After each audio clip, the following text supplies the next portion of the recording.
Hello friends, તૃષાની રસોઈમાં તમારું સ્વાગત છે. આજે આપણે બનાવીશું રવાનો શીરો. આજે આપણે રવાના શીરામાં એક સિક્રેટ વસ્તુ ઉમેરી અને રવાનો શીરો બનાવીશું.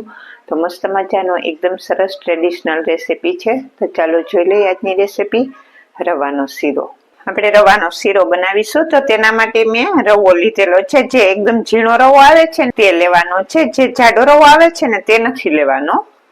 ઝીણો રવો આવે છે ને તે લેવાનો છે. તો મેં અહીંયા અડધો કપ રવો લીધેલો છે. આપણે બધું માપથીને જ લેશું. તો આપણે આમાં અડધો કપ રવો ઉમેરી દેશું. તેટલી જ સામે આપણે અડધો કપ ખાંડ લેવાની છે. બધું આપણે એક વાસણ સેટ કરી લેવાનું. તે જ માપથી બધી વસ્તુ લેવાની છે. તો મેં અહીંયા અડધો કપ રવો, અડધો કપ ખાંડ, મેં અહીંયા અડધો કપ ઘી લીધેલું છે. અડધો કપ રવો, અડધો કપ ખાંડ અને અડધો કપ ઘી. અને આપણે આમાં 3 કપ પાણી લેશું. આપણે પરફેક્ટ માપ સાથે બનાવીશું. હવે 3 ગણું પાણી લેવાનું છે. 3 અડધા કપ મેં પાણીના લીધેલા છે. આપણે અડધો કપ સૂજી લીધી, અડધો કપ ખાંડ લીધી, અડધો કપ ઘી લીધું અને 3 અડધા કપ ભરીને પાણીના લીધેલા છે. અને થોડાક મેં અહીંયા ડ્રાયફ્રૂટ લીધેલા છે, કાજુ, બદામ અને કિસમિસ. તમારે ડ્રાયફ્રૂટ નાખવા હોય તો નાખી શકો અને ના નાખો તો પણ ચાલે.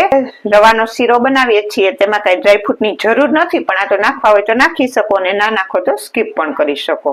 હવે આપણે એક પેન લેશું અને તેમાં આ બધું ઘી ઉમેરી દેશું. હવે ગેસ ચાલુ કરી અને હું જ્યાં ઘી વાળું પેન છે તે મૂકી દઈશ.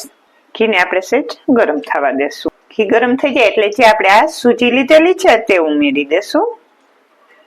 અને ગેસ હવે આપણે ધીમો રાખવાનો છે. ધીમા ગેસ ઉપર આપણે સૂજીને શેકી લેશું. અને સાઈડમાં આપણે પાણી પણ ગરમ મૂકી દેવાનું છે. આપણે આમાં પાણી ઉમેરીએ ને તે ઠંડુ પાણી નથી ઉમેરવાનું, સહેજ ગરમ હોય ને તેવું પાણી ઉમેરીશું.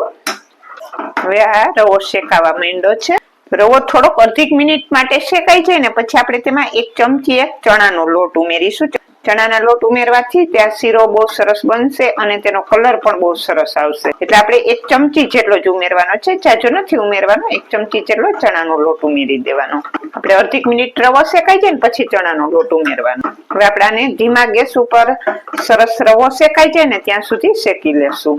મેં તમને કીધેલું ને કે આપણે એક સિક્રેટ વસ્તુ ઉમેરીશું. જે આપણે આ શીરો બનાવીશું ને તેમાં જે સિક્રેટ વસ્તુ આપણે ચણાના લોટ જ છે, તે હમણાં આપણે ઉમેરી દીધી. તો ચણાના લોટ થી એકદમ શીરો મસ્ત બનીને તૈયાર થશે. મેં 3 મિનિટ સુધી રવાને શેકી લીધો તો સરસ શેકાઈ ગયો. તેનો કલર પણ જો સરસ આવી ગયો છે. આપણે શીરામાં એકદમ કલર નથી લઈ આવવાનો, થોડો મીડિયમ શેકાઈ જાય ને એટલે હવે જે આપણે 3 અડધા કપ પાણી લીધેલા હતા ને તેને ગરમ કરેલું હતું ને તે હું આમાં ઉમેરી દઈશ. અને બધું પાણી આપણે એકહારે જ ઉમેરી દેવાનું છે. મિક્સ કરી લેશું. થોડું કરીને પાણી નથી ઉમેરવાનું, બધું એક જ હારે ઉમેરી દેવાનું. આપણે પાણી જાજુ ઉમેરીશું ને એટલે શીરો બહુ સરસ બનીને તૈયાર થશે. જ્યારે શીરો ઠંડો થશે ને તો કડક નહીં થઈ જાય, એકદમ સરસ પોચો જ રહેશે. જો માંડો ઘટ થવા ને પછી આપણે આને કૂક કરીશું થોડી વાર માટે. હવે હું આમાં ખાંડ ઉમેરી દઈશ. આટલું ઠીક થઈ જાય ને પછી ખાંડ ઉમેરવાની છે. તો મેં જે આપણે અડધો કપ ખાંડ લીધેલી છે ને તે ઉમેરી દઈશ. ખાંડને આમાં મિક્સ કરી દેશું. જે આપણે આ શીરાને ધીમા ગેસ ઉપર થોડી વાર માટે કૂક કરીશું. જો સરસ બની ગયો, પણ હજી થોડી વાર માટે કૂક કરીશું ને તો સરસ બની જશે. અને ખાંડ પણ સરસ આમાં પાકી જશે. થોડી વાર માટે કૂક કરીશું ને તો, નહીતર શું થશે કે ખાંડ કાચી હોય ને તેવી આપને લાગશે. સરસ તેનું ઘી પણ સરસ છૂટું પડી જાય ને ત્યાં સુધી આપણે કૂક કરી લેશું હજી. અને આપણે હવે સતત હલાવતા રહેવાનું જેથી કરીને નીચે બેસી ના જાય. જે આપણે સૂજીનો હલવો બનાવેલો તેને મેં 1 મિનિટ કૂક કરેલું તો સરસ જો તમે તેનું ઘી બધું છૂટું પડી ગયું અને મસ્ત બની ગયો. અને તેને મસ્તીનો જો આપણો આ સૂજીનો શીરો બનીને તૈયાર થઈ ગયો છે.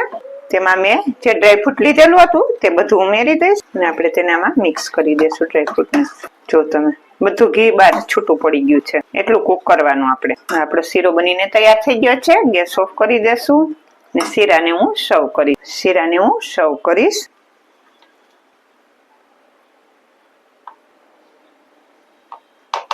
ને ઉપરથી હું કાજુ, બદામ અને પિસ્તાની કતરણ ઉમેરી દઈશ.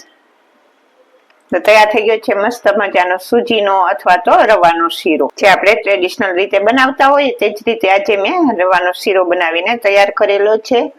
અને ફટાફટ બની પણ જાય પરફેક્ટ માપ સાથે. આજે મેં તમને શીરાની રેસીપી આપેલી છે. આજની આ શીરાની રેસીપી તમને સારી લાગે તો એક લાઈક કરી દેજો, તમારા ફ્રેન્ડ સર્કલમાં શેર કરી દેજો અને ચેનલને સબસ્ક્રાઇબ કરી દેજો. બાજુમાં રહેલા બેલ આઇકન બટનને દબાવી દેજો જેથી કરીને મારી નવી નવી રેસીપી તમને રોજ મળતી જ રહે.